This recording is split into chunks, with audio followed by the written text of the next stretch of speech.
Well, welcome to the Power and Light District here in Kansas City, the site of this year's Big 12 men and women's tournament. Nick Canizas alongside Curtis Quillen. And Curtis, Baylor lost 3 of its last 5 to end the regular season, but it's important to remember what this team is capable of. Remember, it wasn't that long ago. Baylor won a Big 12 conference record 23 straight games, and when College game day went to Waco ahead of the top 3 marquee clash between the Bears and Jayhawks, the crew pointed out what it is about Baylor that makes the Bears so poised to make a run this month.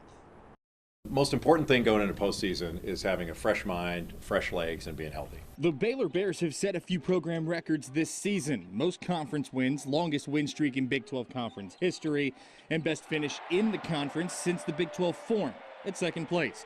But now they're 3 wins from their first Big 12 tournament championship. I don't think it matters so much, as Baylor and Kansas, are they going into the postseason with 3 losses or 2 or 1 or whatever it is. I don't think that's that big of a deal.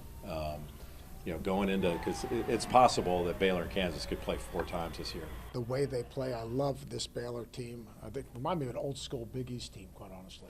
At 15-3 in Big 12 play, the Bears have a 6-game lead on the 4-way tie, which congested 3rd place between Texas, Texas Tech, West Virginia, and Oklahoma. A big part of why Baylor's defense. According to Ken Pom, the Bears are 4th in the country in defensive efficiency behind Virginia, Kansas, and West Virginia. However, Baylor has allowed the fewest points per game of any team in the Big 12 at 60.1. Kansas was in second at more than a half point per game more than the Bears. They're a very good tempo control team. It's not 1,000 miles an hour, but they're good on both ends. Their spacing is really good on offense. But experts are still looking at the Big 12 as a 2-horse race. All the major projections still show both Kansas and Baylor on the one line when the bracket is unveiled in 5 days. Now the Bears are also in an elite offensive category, ranking 18th in the country in Ken Pom in offensive efficiency. While they have struggled a little bit in that area, they're still very highly ranked, and a little bit of extra rest will definitely help. Scott Drew excited that they'll not have played since Saturday when they take the court Thursday night. Rest is extremely important, especially in this tournament. Let's switch gears to the Lady Bears, where expectations are high every single year for Kim Mulkey.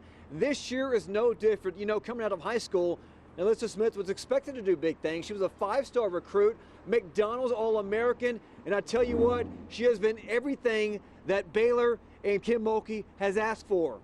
Last season, she was the only Baylor freshman to play in all 38 games, averaging 8 points and 5 rebounds in just 15 minutes per contest. Now, when Lauren Cox went down with an injury, Smith came up clutch on the world's biggest stage, scoring 14 points, helping the Lady Bears win a national championship.